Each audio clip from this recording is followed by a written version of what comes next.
Tu as pu faire des sacrifices animaux ni humains. Mais le sacrifice que Jésus te demande, c'est le sacrifice de ton caractère. Amen. C'est le sacrifice de ton caractère. Alléluia. C'est le sacrifice de ton comportement. C'est le sacrifice de tes sentiments. C'est à ça que Jésus nous appelle.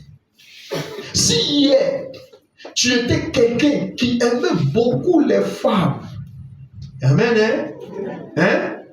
Quand femme passe là, son petit, son grand, son mince, son gros, son n'importe comment, toi tu ne restes pas tranquille.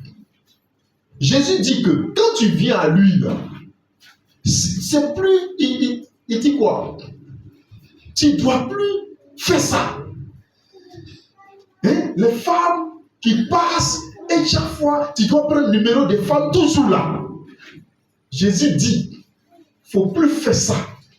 Maintenant, le joug dont il parle, que tu dois prendre sur toi là, ce joug-là est relatif au numéro des femmes que tu aimes prendre chaque jour.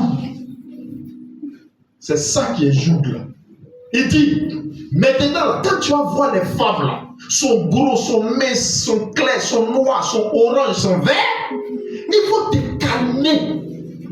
Ça veut dire que la maîtrise que tu dois avoir devant ce style de femme là, qui aime t'attirer, qui aime te piper là, il dit, faut attraper ton cœur là, faut plus partir prendre le numéro. C'est ça il appelle joug. Est-ce que quelqu'un m'a compris? Amen.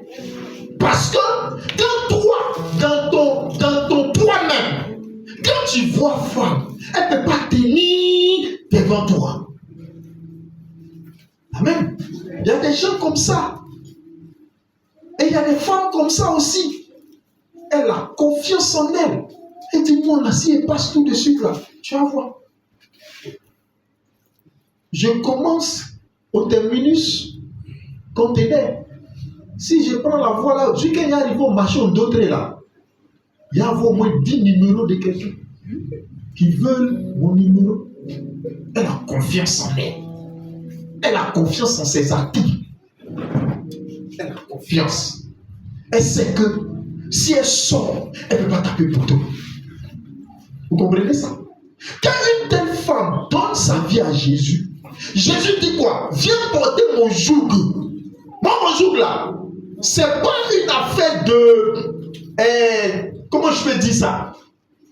Bagage qui est lourd, tu vas porter sur ta tête. Non. Il dit, habit tu portais avant et puis tu avais confiance en toi et ça laissait dessiner toutes tes parties pour attirer les gens là. Faut plus faire ça. Donc, quand tu vas rentrer dans la maison avant de sortir là, habit que tu as porté là, la lutte que tu vas avoir dans la maison avant de sortir là, c'est ça qu'il appelle le joug. Faut porter ça. Amen. Quand tu vas vouloir t'habiller là, et tu vas vouloir porter robe tricot, excusez-moi, mais il faut que je vous dise les choses pour que vous compreniez très bien. Amen. Amen, non? Amen. Il y a des femmes qui s'habillent. Elle va porter robe. Robe là, c'est moulant, c'est tricot. Mais elle va s'habiller. Elle ne va pas porter soutien. Et elle va sortir de Carrefour d'autres pour aller jusqu'au marché gros. Comment ils ne vont pas t'appeler pour prendre ton numéro? Alléluia. Amen. Amen. Vous savez que quand une femme s'habille d'une certaine façon, ça laisse transparaître ses parties intimes et importantes. Et c'est pas les gens qui font ça là, les femmes qui font, c'est pas parce qu'elles ne sont pas conscientes, hein. Ou bien c'est pas parce qu'elles ne savaient pas que ça allait se passer comme ça, qu'elle n'a pas pris garde de ça, c'est exprès. Regarde, habille que toi-même tu portes là, tu connais le textile, tu connais comment c'est. Et tu sais que si tu portes là, voici ce que ça va créer sur toi. Mais elles portent. Il y a des femmes là, elles s'en vont au marché pour faire le marché. Elle est en spécial de la maison au marché avec un morceau de pain. Jésus dit, le joug qui t'appelle à porter là, c'est de ça qu'il s'agit. Désormais, Si tu sors de ta maison, on n'a pas dit que Spencer est mauvais. Spencer là, c'est habit. Mais c'est un habit qui est adapté à un certain milieu normal. Le milieu auquel c'est adapté, c'est à la maison. Dans ta chambre là. C'est là-bas que c'est adapté. Tu ne peux pas prendre habit de la chambre pour sortir ça aux yeux de tout le monde pour aller au marché. C'est de ça que Jésus parle. C'est de ça qu'il parle, c'est de ça qu'il parle en parlant de joug. Il faut prendre ce joug-là. Aujourd'hui, là, quand vous regardez Abidjan, sous-vêtement est devenu vêtement. Est-ce que vous comprenez ça? Amen. Sous-vêtement est devenu vêtement. Comment tu peux comprendre qu'un homme normal, qui respire bien, Dieu lui a fait la grâce de se réveiller le matin, et le souffle de vie est dans ses narines, il respire. La réflexion là, il réfléchit. Lui là, il se lève le matin, il dit il s'en va à la boulangerie pour acheter pain pour ses enfants. Et il se met à déballer un culotte pour traverser sa maison, marcher jusqu'à aller à la boulangerie qui est de l'autre côté de la route là-bas. C'est-à-dire du quartier même. Lui là, il a un débardeur et il est en culotte. Et puis culotte, il va porter là. C'est pas culotte qui est décente, hein? C'est pratiquement un chocoto. Est-ce qu'un tel homme est normal? Est-ce qu'il est normal? Il n'est pas. Ça, c'est une tenue de quoi? La maison. C'est pratiquement une tenue de chambre. Vous comprenez ça? C'est une tenue de chambre. On ne peut pas prendre une tenue de chambre pour sortir avec. Et c'est à ça que Jésus nous appelle. Il dit chrétiens, faisons attention, attention, attention. Prenez sur vous mon joug là, il est doux et il est léger. Il faut prendre ça.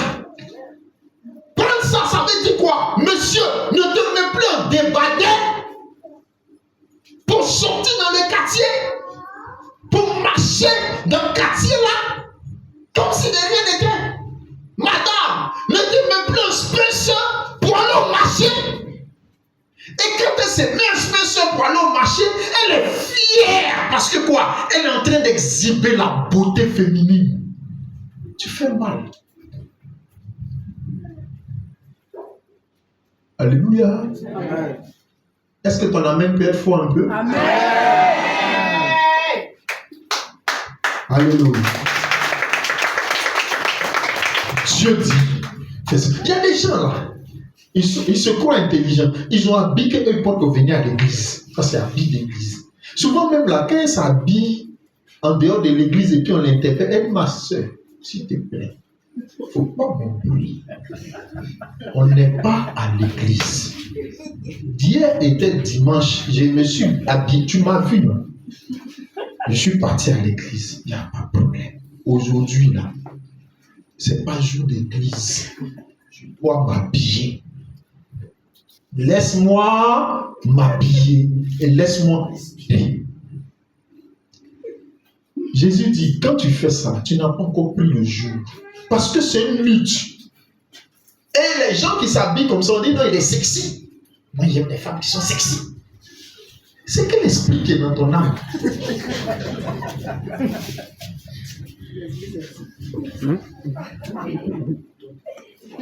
Alléluia. Il faut prendre sur toi le joug du Seigneur. Jésus dit, je suis doux et humble de cœur. Est-ce que ce que je suis en train de dire là, c'est bagage? C'est pas bagage. C'est un caractère, c'est un comportement. Aujourd'hui là, les hommes, hein, à qui on devait faire confiance, il faut le voir. Il s'en va à Djamé, il paye le tissu. Il a pantalon d'un homme, ça fait 1m25, voire 1m30. C'est suffisant pour qu'on lui couse un très bon pantalon. Mais dans les 1m30 que lui-même a payé son propre argent, il va chez le couturier, il dit le couturier là n'a qu'à prendre 1 mètre dedans. Tu sais à quoi les 1 mètre vont servir? 1 mètre là, pour que le couturier puisse réussir à lui faire un pantalon, lui un gros monsieur comme ça. Il faut que le couturier là attrape le pantalon là jusqu'à ça va devenir collant. Donc, quand le monsieur là va s'habiller, il va s'habiller et tu vois ses fesses sont